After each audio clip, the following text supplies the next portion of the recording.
The penthouse was silent except for the soft hum of the city 40 stories below. Gabrielle's hands trembled as she clutched the edge of the massive bed, exhaustion weighing down every muscle in her body. She'd been scrubbing floors for 16 hours straight. Her day job at the corporate building, her evening shift at the hotel, and now this emergency call to clean the penthouse of some wealthy businessman she'd never met. Mrs. Martinez had been insistent. "This client pays triple. Don't mess it up." The bed looked like a cloud wrapped in silk. Just 5 minutes, Gabrielle thought, lowering herself onto the edge.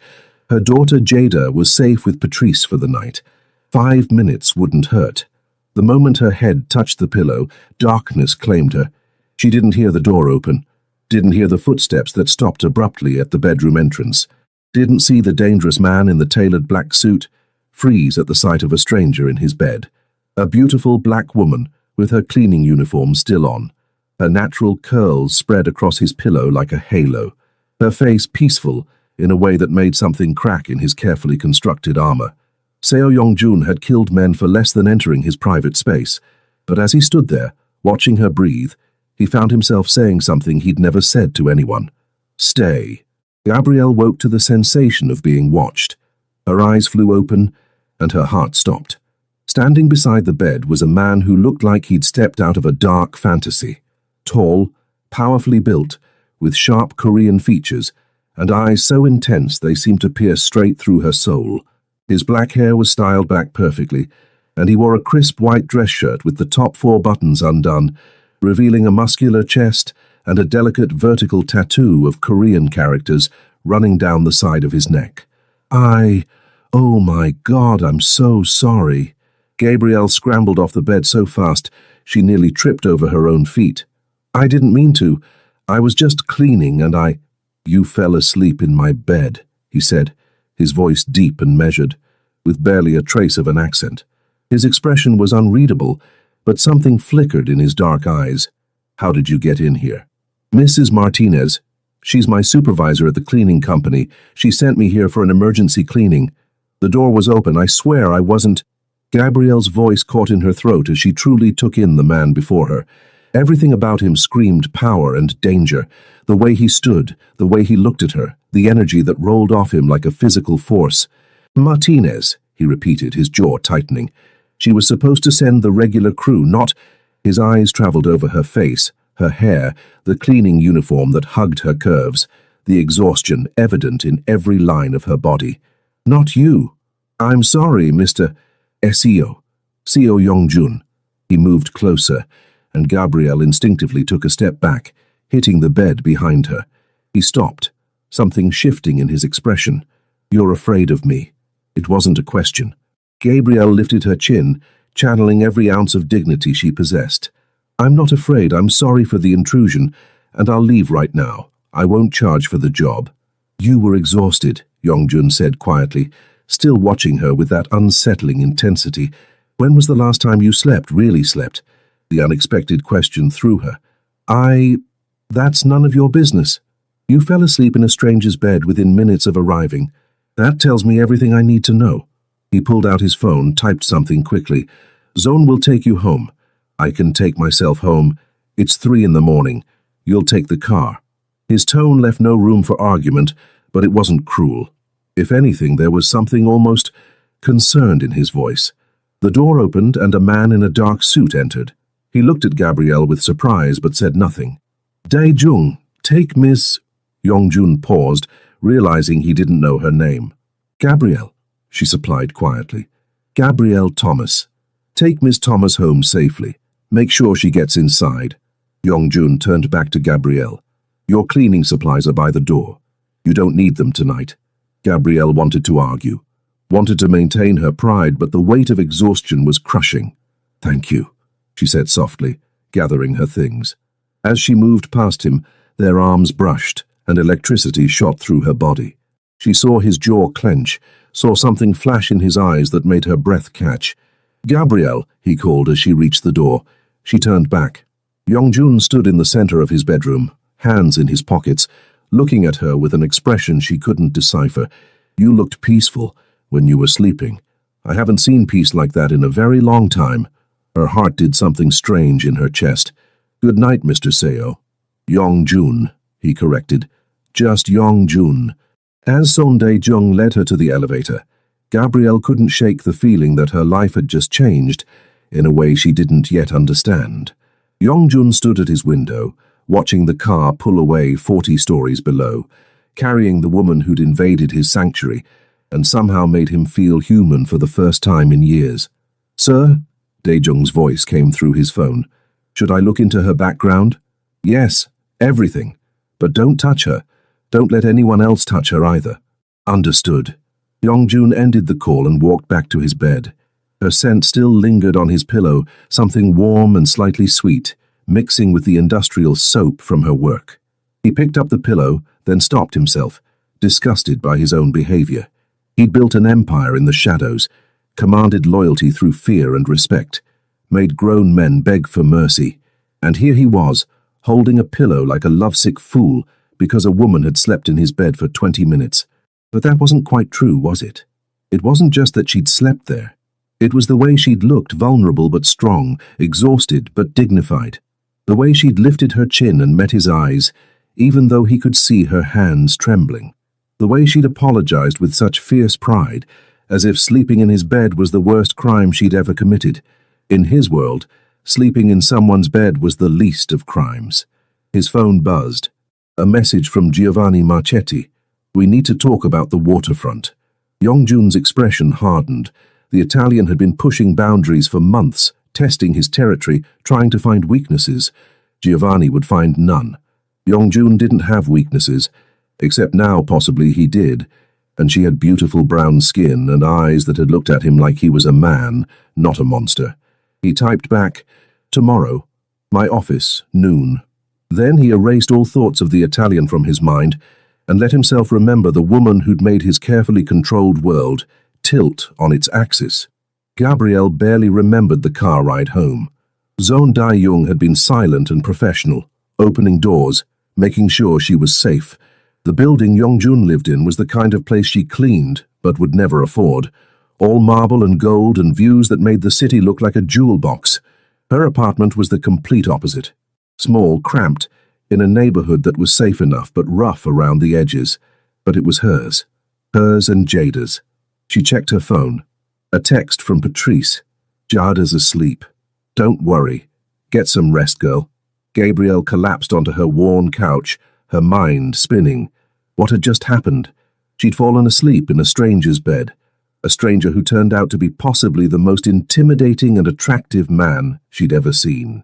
A man who'd looked at her like she was something precious and fragile. A man who had a tattoo and an aura that screamed danger. She should forget about him. She should call Mrs. Martinez in the morning, explain what happened, and make sure she never had to go back to that penthouse again. But even as she thought it, Gabrielle knew she was lying to herself, because those dark eyes haunted her, and that voice, "You looked peaceful," played on repeat in her mind. Her phone buzzed. An unknown number. "This is Yong-jun. Dae-jung gave me your number. Sleep well, Gabrielle. You deserve rest." She stared at the message, her heart pounding. She shouldn't respond. This was dangerous. Men like him didn't enter the lives of women like her for good reasons, but her fingers moved anyway. "Thank you for your kindness tonight." The response came immediately. It wasn't kindness. It was selfishness. "I wanted you to stay." Gabrielle's breath caught. She read the message 3 times, trying to decode it, trying to understand what was happening. "Why?" She typed back before she could stop herself. The 3 dots appeared, disappeared, appeared again. Then, because for the first time in 10 years, my bedroom felt like a home instead of a cage. Gabrielle sat in her dark apartment holding her phone, feeling the earth shift beneath her feet.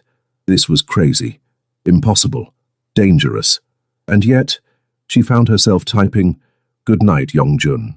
"Good night, Gabrielle. I'll see you again soon." It wasn't a question. It was a promise. And deep in her bones, Gabrielle knew he was a man who kept his promises, whether she was ready for it or not. Gabrielle didn't hear from Yong-jun for 3 days. 3 days in which she worked her regular shifts, picked up Jada from school, made dinner, helped with homework, and pretended that her entire world hadn't been turned upside down by a man with dark eyes and a voice that wrapped around her like silk. "Mama, you're thinking about something," Jada said on the third evening, looking up from her math worksheet with those two knowing eyes. At 7 years old, her daughter was far too perceptive. "Just tired, baby," Gabrielle lied, pressing a kiss to Jada's forehead. "Finish your homework." "Is it a boy?" Jada grinned. "Auntie Patrice says you never think about boys." "Auntie Patrice talks too much," Gabrielle muttered, making a mental note to have words with her best friend. "And no, it's not a boy, it's nothing." Her phone rang. Mrs. Martinez. "Gabrielle, I need you at the SEO penthouse tonight. Emergency cleaning again." Gabrielle's heart stopped. "Mrs. Martinez, I don't think that's a good idea. Maybe send Rosa or—" "He requested you specifically. Said you did excellent work last time." Her supervisor's voice was sharp. "This is a very important client, Gabrielle. Triple pay. You need it, don't you?" She did need it. Jada's school fees were due, the rent was always due, her car needed repairs she couldn't afford. "Yes, Mum." "Good. 7 p.m. sharp. And Gabrielle? Don't mess this up." The line went dead. Gabrielle stared at her phone, her mind racing. He requested her, specifically. This wasn't about cleaning at all. "Mama?" Jada's voice was uncertain. Gabrielle forced a smile. "I have to work tonight, baby. You'll stay with Auntie Patrice, okay?" At exactly 7 p.m., Gabrielle stood outside the penthouse door, her heart hammering. She'd debated not coming, debated calling in sick. But curiosity and something deeper, something she didn't want to name, had won. The door opened before she could knock. Yongjun stood there wearing dark slacks and that same white dress shirt, unbuttoned enough to show the tattoo on his neck and the hard planes of his chest. He looked like sin wrapped in expensive fabric. "You came," he said, and she heard relief in his voice. "Mrs. Martinez said you needed cleaning." "I lied." He stepped aside. "Come in." Gabrielle didn't move. "If you don't need cleaning, then I should go. I need you to stay." His eyes held hers. "Please." That word, please, from a man who clearly didn't say it often, broke through her defenses. Gabrielle walked inside. The penthouse looked exactly as it had before, spotless, not a single thing out of place. "What do you really want?" she asked, turning to face him. Yongjun closed the door but kept his distance, as if sensing she might bolt. "I want to have dinner with you. I want to know your story. I want to understand why a woman falls asleep in a stranger's bed and somehow makes that stranger feel less alone than he's felt in a decade." "You don't know me," Gabrielle whispered. "No, but I want to." He gestured toward the dining room. "I had food prepared, Korean and soul food. I wasn't sure what you'd prefer. If you're uncomfortable, Daejong is right outside. You can leave any time you want, but I'm asking you to give me 1 hour. Just one." Gabrielle should have said no. Should have walked out and never looked back. But something in his eyes, a loneliness that mirrored her own, made her nod. 1 hour. The dining table was set beautifully, with dishes that made Gabrielle's mouth water. Bulgogi and kimchi alongside collard greens and cornbread, a fusion that shouldn't work but somehow did. "How did you know?" she asked, sitting down carefully. "I had you investigated." At her sharp look, he continued. "I know how that sounds. But in my world, strangers in my home are usually threats. I needed to know who you were. And what did you find out? That you work 3 jobs to support your daughter. That you're 28 years old and haven't had a day off in 6 months. That Jada's father left when she was 2. That you're studying online for a business degree but can barely find time to complete assignments. That you're strong, proud and stubborn. And that everyone who knows you says you're the most loyal person they've ever met." Gabrielle felt exposed, vulnerable, angry. "You had no right." "You're correct. I didn't." Yongjun leaned forward. "But I did it anyway because I haven't been able to stop thinking about you. And in my world, Gabrielle, obsession is dangerous. I needed to understand what I was dealing with." "Obsession?" Her voice came out breathless. "Yes."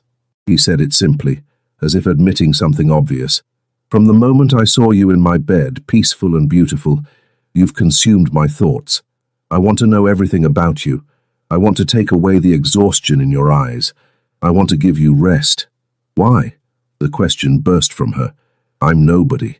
I'm a cleaning lady with a daughter and debt and a life that's barely held together. You're whatever you are. We're from different worlds. You think I don't know that?" Yongjun's voice turned rough. "You think I don't understand how impossible this is, but I'm not a man who denies what he wants. And I want you, Gabrielle Thomas. I want to know you, protect you, give you everything you've been denied. I don't need protection. Everyone needs protection, even the strong ones, especially the strong ones." He paused. "Let me guess. You're going to tell me you can handle everything yourself?" "I have been handling it myself." "Yes, and you're exhausted, worn down, working yourself to death." His eyes flashed. "Let me help." "I don't need your help," Gabrielle said, even as her pride warred with the desperate part of her that wanted to say yes, wanted to lean on someone for the first time in 6 years. "Then let me be honest about what I need," Yongjun said quietly. "I need you. Your presence. Your peace. You walked into my life and made me remember what it feels like to be human instead of a weapon. Stay. Have dinner with me. Let me be selfish." Gabrielle looked at the food, at this impossible man, at the vulnerability hiding behind his controlled exterior. "One dinner," she heard herself say, "and then I go home to my daughter." "One dinner," he agreed. "For now." They talked for 3 hours. Gabrielle learned that Yongjun had taken over his father's organization at 23 after the old man died, that he'd been raised in a world where weakness meant death and trust was a luxury, that he'd never known his mother, that he read philosophy and poetry in 3 languages, but could kill a man with his bare hands if necessary.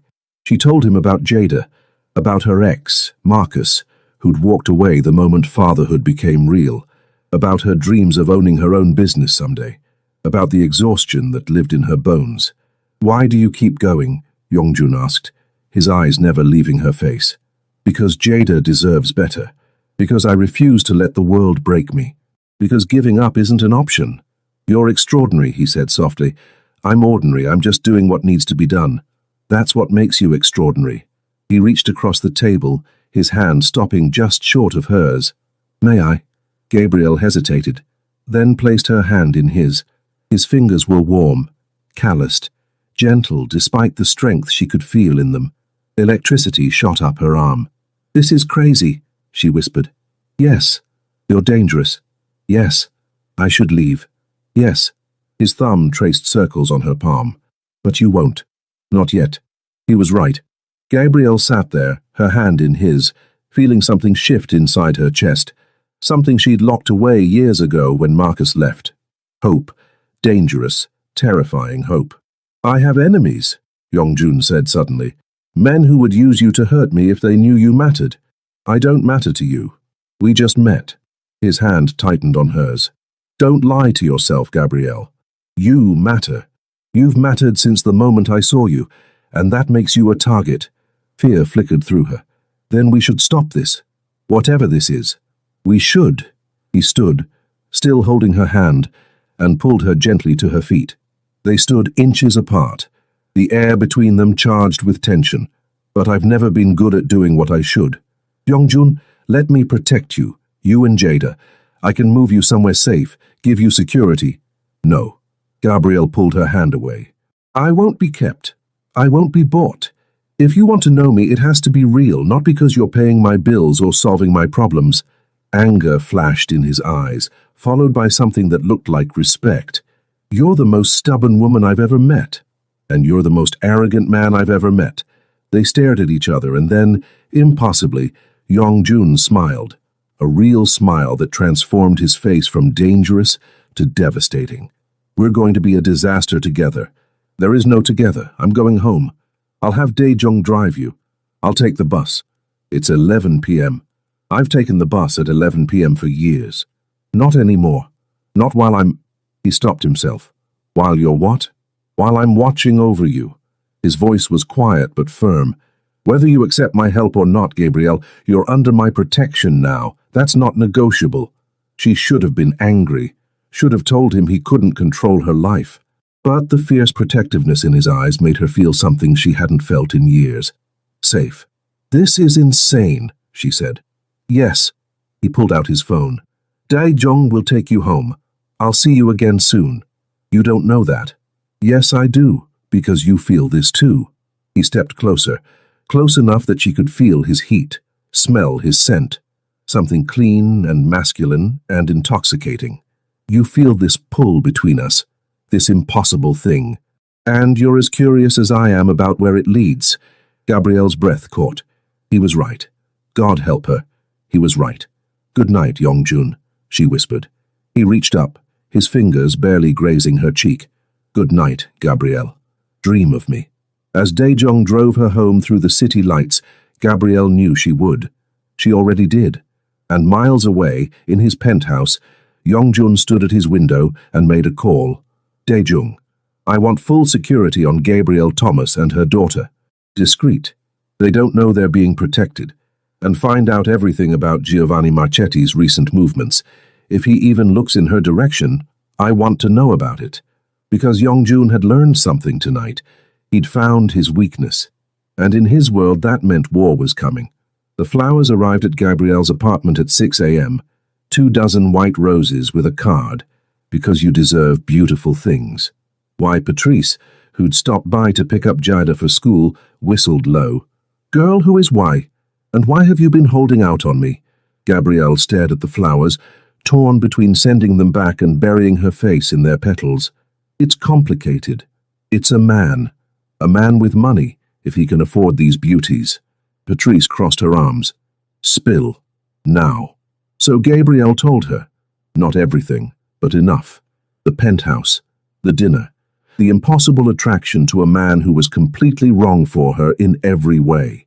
Is he married? Patrice demanded. No. Is he respectful? Very. Does he make you feel good? Safe. Gabrielle hesitated. Yes, but Patrice, he's involved in things. Dangerous things. Her best friend's expression sobered. How dangerous? I don't know exactly, but I can see it in him. He's not a regular businessman. Then you need to be careful, Bree, real careful. You've got Jada to think about. I know. Gabrielle touched one of the rose petals. I told him I couldn't see him again. Did you mean it? I wanted to. Patrice sighed. Your heart's already involved, isn't it? Before Gabrielle could answer, her phone rang. Unknown number. Miss Thomas, an unfamiliar voice. This is Dr. Kim from Riverside Elementary. Your daughter Jada had a small incident on the playground. Gabrielle's heart stopped. Is she okay? What happened? She's fine, just a scraped knee from a fall, but she's asking for you. Can you come pick her up? I'll be right there. Gabrielle grabbed her keys, her mind racing. She had to be at work in an hour. If she picked up Jada now, she'd miss her shift. Mrs. Martinez would fire her, but Jada needed her. As if reading her mind, Patrice said, I can get her. You go to work. She asked for me, Gabrielle said, the familiar guilt crushing her chest. How many times had Jada needed her when she couldn't be there? How many times had work come first because it had to, because bills didn't pay themselves? Her phone buzzed. Her text from Yongjun. Dae-jung tells me Jada was hurt at school. I've sent a car for you. Don't argue. Go to your daughter. Gabrielle's blood ran cold. He's having us watched. What? Patrice snatched the phone, read the message. Oh, hell no. Gabrielle, this is... I have to go. Gabrielle was already moving toward the door. She'd deal with Yongjun later. Right now, Jada needed her. The black car was waiting outside. Dae-jung opened the door without a word. Gabrielle got in, her mind spinning. How did Yongjun know about Jada? How closely was he watching them? At the school, she found her daughter sitting in the nurse's office, her knee bandaged, tears streaking her face. Mama, I'm here, baby. Gabrielle pulled Jada into her arms. I'm here. I fell and it hurt and I wanted you. Jada sobbed into her shoulder. I know, sweetheart. I've got you now. The school nurse gave her care instructions. Keep the wound clean, watch for infection, nothing serious. Gabrielle signed Jada out and walked toward the car where Dae-jung waited. Mama, whose car is this? Jada asked, her tears forgotten in favor of curiosity. It's really fancy. It's a friend's car, baby. What friend? You don't have friends with cars like this. Out of the mouths of babes. Gabrielle buckled Jada into the back seat, trying to figure out what to say when her daughter gasped. Mama, look. A small teddy bear sat on the seat, white and fluffy, with a red ribbon around its neck. A note attached. For the brave Jada. Feel better soon. A friend of your mother's, Jada, clutched the bear to her chest. Mama, your friend sent me a present. Gabrielle's throat tightened. She looked at Dae-jung, who kept his eyes forward, professional as always. But she saw the slight curve of his mouth. Yes, baby. He did. Yongjun was in a meeting with Giovanni Marchetti when his phone buzzed with a message from Dae-jung. The girl is safe. Minor injury. Mother with her now. Relief washed through him, so powerful it momentarily derailed his concentration. Giovanni noticed immediately. Everything all right, Seo? The Italian asked with a smile that didn't reach his eyes. Giovanni Marchetti was in his 50s, silver-haired and charming, and absolutely ruthless. He controlled the waterfront territories that Yongjun wanted, and this meeting was supposed to be a negotiation. Instead, it felt like a chess match where Giovanni was trying to find his weak spots. Everything's fine, Yongjun said coolly. You were saying something about the docks? I was saying that my sources tell me you've been distracted lately. Giovanni leaned back in his chair. A man in our position can't afford distractions, can he? They tend to become liabilities. The implied threat was subtle, but unmistakable. Yongjun's expression didn't change, but inside, ice formed in his veins. Did Giovanni know about Gabrielle? Impossible. He'd been careful, hadn't he? I'm never distracted when it comes to business, Yongjun said. The question is whether you're ready to be reasonable about the waterfront, or whether we need to resolve this another way. Always so direct, you Koreans. Giovanni chuckled. I admire that, but I'm not prepared to give up territory I've held for 20 years just because you've decided you want it. Then we have nothing more to discuss. Yongjun stood. Good day, Giovanni. Wait. The Italian's voice hardened. You might want to reconsider. I'd hate for our disagreement to become messy, especially when there are innocent people who could get caught in the crossfire. There it was, the real threat. Yongjun turned slowly, his eyes deadly. If you're implying what I think you're implying, let me be very clear. Anyone who touches what's mine doesn't live long enough to regret it. What's yours? Giovanni smiled. I wasn't aware you had anything worth protecting beyond your organization. They stared at each other across the room, two predators measuring the other's strength. Finally, Giovanni stood. Think about my offer regarding the docks. I'll be in touch. After he left, Dae-jung entered. Sir, he has a tail on you, 3 men, they've been following you for a week. I know, let them. But double the security on Gabrielle and Jada. No one gets within 100 feet without our knowledge. Already done. Dae-jung paused. The woman called. She wants to speak with you. She seemed upset. Yongjun checked his watch. Tell her I'll come to her tonight. Gabrielle was pacing her small living room when the knock came. Jada was asleep in her bedroom, the teddy bear clutched in her arms. Patrice had left an hour ago with stern warnings about dangerous men and bad decisions. She yanked open the door. Yongjun stood there in his usual expensive clothes, looking completely out of place in her worn hallway. You're having us followed, she said without preamble. Yes. You sent my daughter a gift. Yes. You paid for a car to take me to her school. Yes. He stepped inside without being invited, closing the door behind him. Are you going to yell at me now? I should. Gabrielle's voice rose, then dropped when she remembered Jada sleeping. You can't just insert yourself into our lives like this. You can't watch us without permission. That's stalking, Yongjun. I call it protection. I didn't ask for protection. You shouldn't have to ask. His voice was calm, but his eyes blazed. The moment you mattered to me, you became a target. Do you understand what that means? Men like Giovanni Marchetti will look for any weakness they can exploit. Right now, Gabrielle, you and Jada are my weakness. The words hit her like a physical blow. Then we should stop this, whatever this is, before someone gets hurt. Too late. He moved closer. It's already too late for that. It's not. We barely know each other. We can just... Can you stop thinking about me? The question was soft but fierce. Because I can't stop thinking about you. Every moment, every breath, you're in my head, in my chest, under my skin, and I don't want it to stop. Gabrielle's breath caught. Yongjun, I know I'm selfish. I know being near me puts you in danger, but I can't let you go. Not now. Not when I've finally found something real in this world of shadows and lies. He reached up, cupping her face gently. Tell me you don't feel this too. Tell me you don't lie awake thinking about me. Tell me, and I'll walk away. She should tell him exactly that. Should lie and protect herself and her daughter. Should do the smart, safe thing. But Gabrielle had been smart and safe her whole life. And where had it gotten her? Exhausted, alone, struggling. This man, this dangerous, impossible man, made her feel alive, seen, wanted. I can't, she whispered. I can't stop thinking about you. The relief that washed over his face was beautiful and terrible. Then let me protect you, both of you. Let me... No. She stepped back. If we do this, if we try this, it has to be real. Not you solving all my problems and me being grateful. I need to know that what you feel is about me, not about rescuing me. Gabrielle, I mean it. Her voice was firm. You can't pay my rent. You can't buy me things. You can't control my life just because you're worried about me. I can't just stand by while you work yourself to death. That's my choice to make. They stared at each other, neither willing to bend. Finally, Yongjun exhaled sharply. You're going to be difficult about this. About maintaining my dignity and independence? Yes. I hate it. I don't care.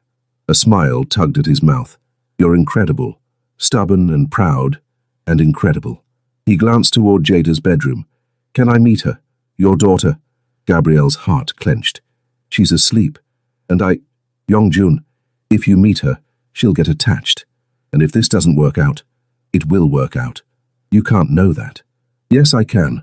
He stepped closer again, his hand finding hers. Because I'm not walking away from this. From you. I don't care how difficult you make it, how much you fight me, how impossible this seems. I've spent 10 years building an empire, Gabrielle. I know how to fight for what I want, and I want you. The intensity in his voice, in his eyes, made her knees weak. This is crazy. You've said that before. It bears repeating. He smiled, that rare, genuine smile that transformed his face. Stay with this craziness, stay with me. Let me prove that I can be what you need.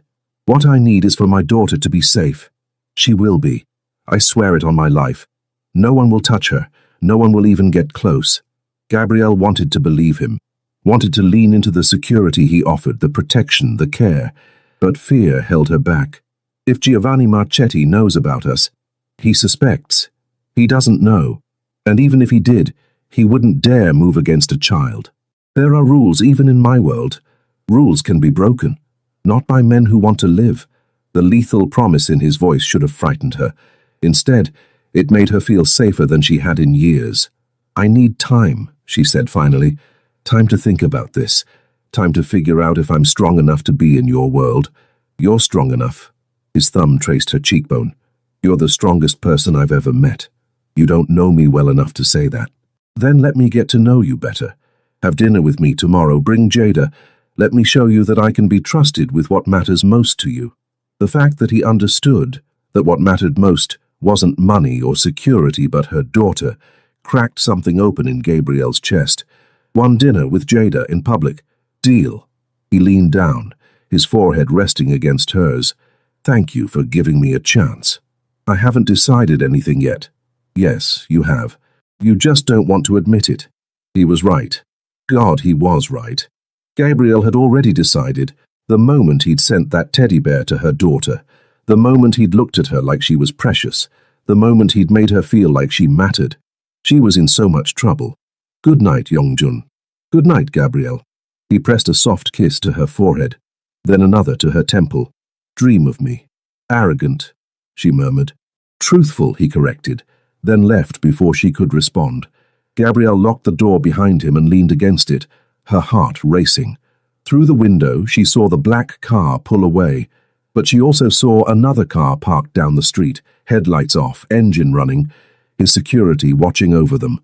She should have been angry, should have felt invaded. Instead, she felt safe, and that terrified her more than anything. The dinner never happened. At 4 p.m. the next day, while Gabrielle was picking up Jada from school, 3 men tried to grab them in the parking lot. They would have succeeded if Dai Jung and his team hadn't been there. Gabrielle heard Jada scream, turned to see a man reaching for her daughter. moved on pure instinct, throwing herself between them, felt strong hands grab her arms, heard Jada crying, saw one of the men pull something from his jacket. Then everything exploded into motion. Dae-jung appeared like a shadow, his movements precise and deadly. Within seconds, 2 of the men were on the ground. The third ran. Gabriel snatched Jada into her arms, her whole body shaking. "Mama!" Jada sobbed against her chest. "Mama, I'm scared." "I've got you, baby, I've got you." Gabriel looked at Dae-jung, who was already on his phone. "What the hell just happened? We need to move, now." He gestured to the car. "Get in." "I'm not getting in any car until you tell me what's going on." "Gabriel?" Dae-jung's voice was urgent. "Those men were sent to take you and Jada. If you don't get in this car right now, more will come, and I can't protect you both in an open parking lot." Terror shot through her. "Take us, who sent them?" "I'll explain in the car, please." Gabrielle looked around. Parents were starting to notice the commotion. Someone would call the police. She needed to get Jada somewhere safe, needed to understand what was happening, needed... She got in the car. Yongjun was in the middle of a conference call when Dae-jung's emergency signal went off. He ended the call without explanation and answered. "They tried to take them," Dae-jung said, his voice tight. "3 men in the school parking lot. We have 2 in custody. The third escaped." Yongjun's vision went red. "Are they hurt?" "No. Shaken. But safe. I'm bringing them to you now." "No. Take them to the safe house in Brookline. Full security detail. No one in or out without my authorization." "Sir, the woman is demanding answers." "Then give them to her. Tell her everything. And tell her I'm coming." Yongjun ended the call and turned to the men assembled in his office. His top lieutenants, the heads of various operations, the muscle and brains of his organization. "Find Giovanni Marchetti. Bring him to me. Alive, but just barely." "Sir," one of them said carefully, "if we move against the Italians now, it could start a war." "Then let there be a war." Yongjun's voice was ice. "No one touches what's mine and lives to speak of it." The safe house was a beautiful townhouse in an upscale neighborhood, nothing like what Gabriel expected. Dae-jung led them inside, where 2 female security personnel were waiting. One of them smiled at Jada. "Hey there, sweetheart. You like hot chocolate? We've got some in the kitchen." Jada looked at Gabrielle, her eyes red from crying. "Mama?" "It's okay, baby, go ahead." Gabrielle kissed her forehead, then watched as her daughter was led away. The moment she was out of sight, Gabrielle turned on Dae-jung. "Explain. Now." So he did. He told her about Yongjun's organization, about the territories and the power struggles, about Giovanni Marchetti and his desire to weaken Yongjun by finding a vulnerability, about how someone had leaked information about Gabrielle and Jada.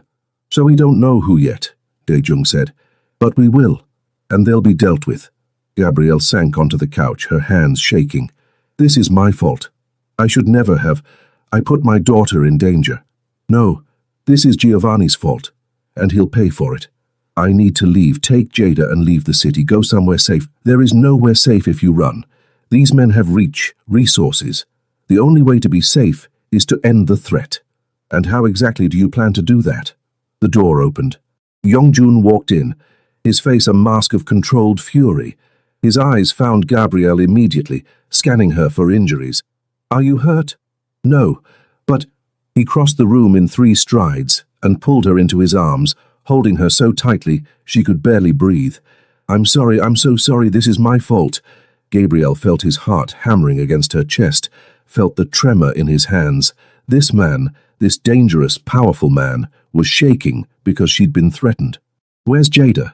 he asked against her hair. "In the kitchen. She's fine. Scared, but fine." He pulled back, his hands cupping her face. "I will fix this. Giovanni will never threaten you again. I swear it." "How? By starting a war? By killing people?" Gabrielle's voice broke. "I can't be the reason for that. I can't..." "You're not the reason. Giovanni's greed is the reason. His arrogance, his belief that he can take anything he wants without consequences." Yongjun's eyes were black fire. "He touched what's mine, tried to hurt what I..." He stopped, his jaw clenching. "What you what?" Gabrielle whispered. "What I love." The words came out rough, torn from somewhere deep. "What I love more than my own life." You and Jada, you're mine to protect, mine to cherish, and anyone who threatens you will learn exactly what I'm capable of. Gabriel's breath caught. You don't love me. We barely know each other. I know enough. I know you're brave and strong and beautiful. I know you make me want to be better than I am. I know that the thought of losing you makes me want to burn the world down. He pressed his forehead to hers. I know that I'd die before I let anyone hurt you. Tears slid down her cheeks. This is too much. Too fast, I can't. Mama. They both turned. Jada stood in the doorway, hot chocolate in hand, staring at Yongjun with wide eyes. Who are you? Yongjun immediately released Gabriel and crouched down to Jada's level. My name is Yongjun. I'm a friend of your mother's. The friend who sent me the teddy bear? Yes. Jada studied him seriously. Mama's been sad a lot. Are you going to make her more sad? The question, so innocent and direct, made Gabriel's heart clench. Yongjun looked at Jada with an expression so tender it took Gabriel's breath away. No, little one. I'm going to try very hard to make her happy. To make both of you happy and safe. Safe from the bad men? Yes. From them and anyone else who might try to hurt you. Jada considered this. Are you a good guy or a bad guy? Yongjun paused, and Gabriel saw him struggle with honesty versus what a child should hear. I'm someone who does bad things sometimes to protect good people. Does that make sense? Like a superhero. A smile flickered across his face. Something like that. Okay. Jada walked over and held out her hand. I'm Jada. I'm 7 years old. I like butterflies and art and my mama. Yongjun shook her small hand gravely. It's an honor to meet you, Jada. I like your mama too. I know. You look at her like Prince Philip looks at Aurora in Sleeping Beauty. Gabriel made a choked sound. Yongjun actually laughed, a real laugh that transformed his face. You're a very observant young lady. I know. Jada looked at Gabrielle. Mama, can I finish watching my show? The nice lady set up the TV for me. Yes, baby, go ahead. After Jada left, Gabrielle turned to Yongjun. A superhero? It seemed appropriate. He stood, his expression sobering. Gabrielle, I need to handle Giovanni. That means you and Jada stay here, under guard, until it's done. For how long? A few days? Maybe a week. I have work. Jada has school. We have a life, which won't exist if Giovanni gets to you. His voice was hard. I'm not asking, Gabrielle. You're staying here where I know you're safe. You can't just keep us prisoner. I can and I will if it means keeping you alive. He gripped her arms, his eyes desperate. Don't you understand? If something happened to you, if he hurt you or Jada, I would lose the last piece of humanity I have left. You can hate me for this, you can be angry, but you'll be angry and alive. Gabriel saw the fear beneath his control, the vulnerability he was trying so hard to hide. This man who commanded an empire was terrified of losing her. 1 week, she said finally. 1 week and then we talk about what comes next. Really talk, Yongjun, about whether this can work, about whether I can live in your world. 1 week. And Gabrielle, he pulled her close. It will work. I'll make sure of it. She wanted to believe him, wanted to think that love could bridge the gap between their worlds. But as she felt his arms around her, felt the desperate strength of his embrace, she wondered if love would be enough, or if it would destroy them both. 3 days passed in the safe house. Gabrielle watched Jada adjust with the resilience of childhood, making friends with the security team, drawing pictures, treating the whole thing like an adventure. But at night, her daughter had nightmares. Nightmares of men trying to take her, of her mother being hurt. Yongjun came every evening. He brought dinner, brought toys for Jada, brought news of the situation outside. Giovanni had gone to ground, but Yongjun's people were closing in. On the third night after Jada was asleep, Yongjun found Gabrielle on the balcony, staring at the city lights. This wasn't what I wanted for you, he said quietly, joining her. This fear, this isolation. I know. Gabrielle didn't look at him. But it's your reality, and if I'm with you, it becomes mine too. You could walk away after this is over. I'd make sure you and Jada were set up somewhere safe, somewhere he could never find you. Is that what you want? No. His voice was raw. I want you with me. Always. But I want you happy, more than I want you mine.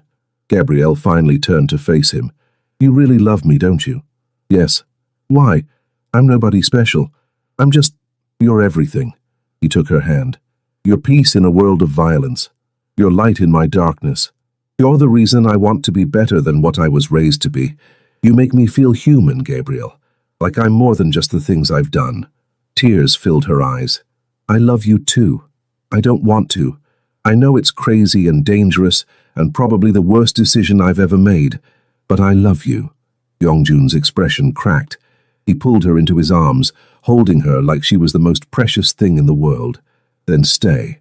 Please. Stay with me and let me spend the rest of my life proving I'm worthy of that love. What about Jada? What kind of life would this be for her? A safe one, I swear it. Once Giovanni is dealt with, I'll make sure both of you are protected. The best schools, the best security, anything you need. I don't need money or things. I need you to be honest with me. Always. About the dangers, about what you do, about what our life would really look like. I can do that. He cupped her face. But you have to promise me something too. What? Promise me you'll never stop fighting me when I'm wrong. Never stop being stubborn and proud. Never let me turn you into something you're not. Gabrielle smiled through her tears. I think I can manage that. He kissed her then. A kiss full of promise and passion and desperate hope.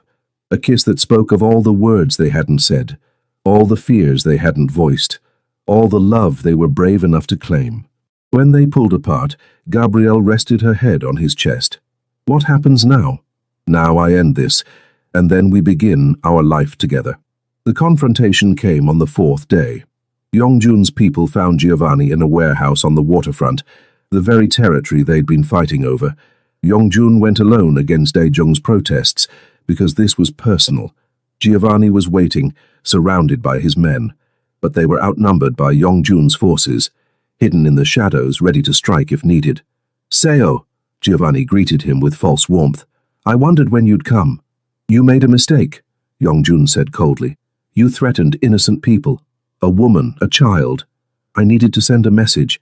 You've been encroaching on my territory for months, and now you'll pay for that message with everything you have. Giovanni's smile faded. You'd start a war over a woman? No. Yongjun stepped closer. I'd start a war over my family.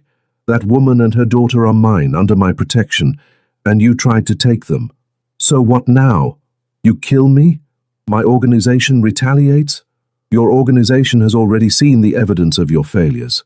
The shipments you've lost, the money you've wasted, the territory you've let slip. Yongjun's voice was deadly calm. I've bought out your lieutenants, Giovanni. Every single one. You have no army, no power, no future. The Italian's face went white. That's impossible. Nothing is impossible when you're motivated. And you motivated me very well when you sent those men after Gabrielle and Jada. What do you want? Everything. The waterfront, the trade routes, your contacts, all of it. In exchange, I let you live. You retire to whatever hole you want to crawl into, and you never come near me or mine again. And if I refuse, Yongjun pulled out his phone and showed Giovanni a photo. His own daughter, safe at her ballet recital, surrounded by Yongjun's people. Then you learn exactly how it feels to have someone you love threatened. Unlike you, I won't actually hurt her, but she'll never be safe again. Never have a moment of peace. That's the life you'll give her if you refuse. Giovanni stared at the photo, his hands shaking. The great Mafia boss, brought low by the same weapon he'd tried to use. You bastard. I learned from the best. Yongjun pocketed his phone. Do we have a deal? The Italian knew he was beaten. We have a deal. Good. Your lawyers will have the paperwork by tomorrow. Sign it. Disappear, and Giovanni? Yongjun's eyes were ice. If I ever see you again, if I even hear that you've mentioned Gabrielle's name, I won't be so generous. He left Giovanni standing in the warehouse, defeated and broken. As Yongjun walked out into the morning sun, he pulled out his phone and called Gabrielle. It's over, he said when she answered. You're safe, both of you. He heard her sob of relief. Are you okay? I'm perfect. I'm coming to get you. We're going home. Home? Our home. If you'll have me.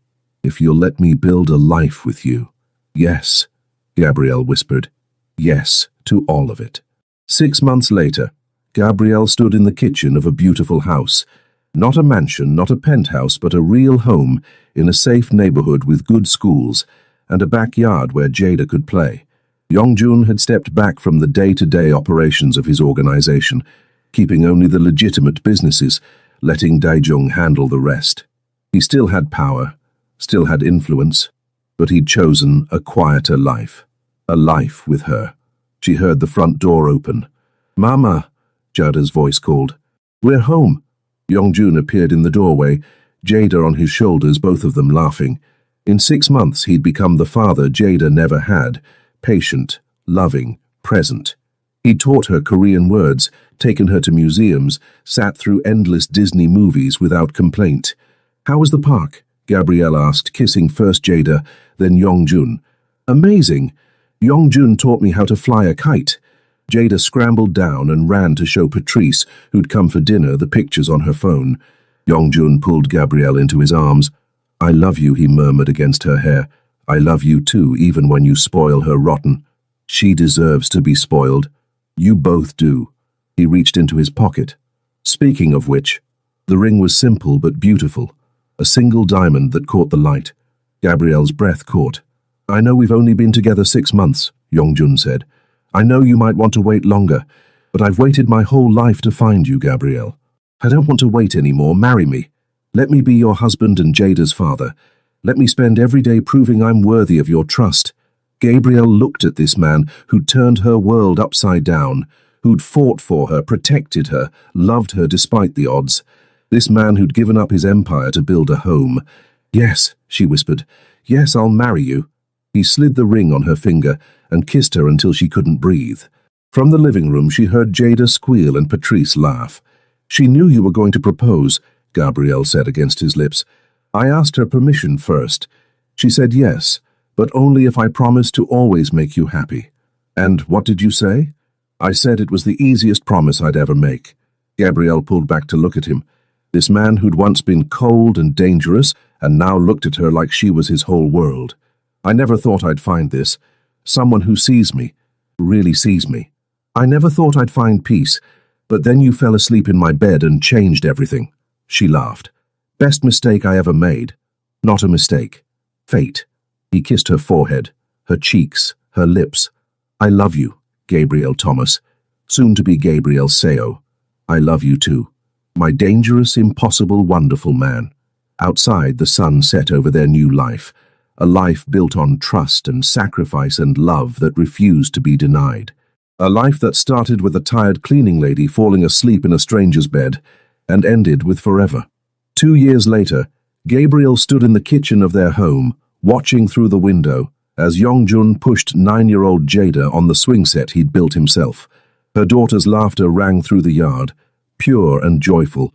On her hip, their son, 6-month-old Minjai, gurgled happily, his tiny hand wrapped around her finger. He had Yongjun's dark eyes and her warm brown skin, perfect in every way. Patrice sat at the kitchen table sipping tea. "Girl, if someone had told me 2 years ago that you'd be married to a reformed Mafia boss with a baby on your hip, I would have had them committed." Gabrielle laughed. "I would have agreed with you. But you're happy, I can see it. You're actually happy." "I am." Gabrielle watched Yongjun catch Jada as she jumped from the swing, both of them tumbling into the grass, laughing. "I never knew I could have this. A real family, a real partner." Yongjun had been true to his word. He'd left the criminal world behind, focusing on legitimate businesses, real estate, imports, investments. They lived quietly, safely, surrounded by people they loved and trusted. Daejung visited often, now running the organization with Yongjun's blessing. The danger hadn't disappeared entirely, it never would, but it was distant, manageable. Her phone buzzed. A message from Rosa, her old colleague who now managed 3 of Yongjun's office buildings. "Girl, your husband just approved my promotion. I'm the new regional manager." Gabrielle smiled. Yongjun had made it his mission to help everyone who'd been kind to her during her struggles. Rosa, Mrs. Martinez, who now ran her own cleaning company. Even the bus driver, who'd always waited an extra minute when he saw her running. "You thinking about the wedding?" Patrice asked. Among other things, Gabrielle and Yongjun had married in a small ceremony, with just close friends and family. Jada had been the flower girl, crying happy tears through the whole thing. Yongjun came inside, Jada racing ahead to wash her hands. He took Minjae from Gabrielle's arms, cradling their son with the gentleness that never failed to make her heart melt. "Hello, little one. Did you miss me?" Minjae cooed, and Yongjun smiled, that rare, genuine smile that belonged only to his family. "Dinner's almost ready," Gabrielle said, leaning into him.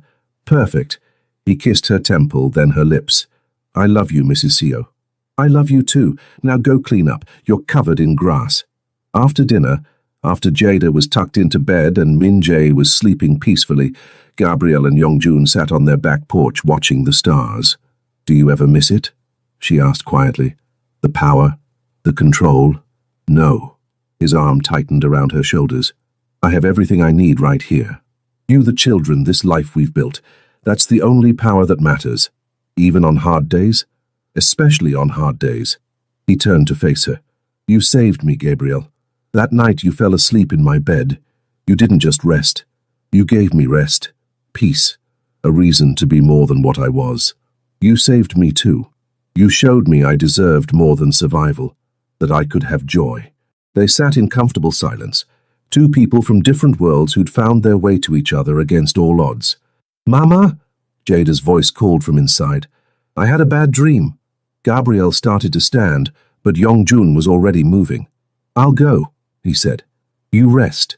She watched him disappear inside, heard his gentle voice comforting their daughter. This man who'd once been feared throughout the city was now reading bedtime stories and chasing away nightmares. Love had transformed them both, made them brave enough to choose each other, to build something real from the wreckage of their pasts. Gabrielle touched her wedding ring, smiled at the stars, and thanked whatever fate had brought an exhausted cleaning lady and a lonely Mafia boss together.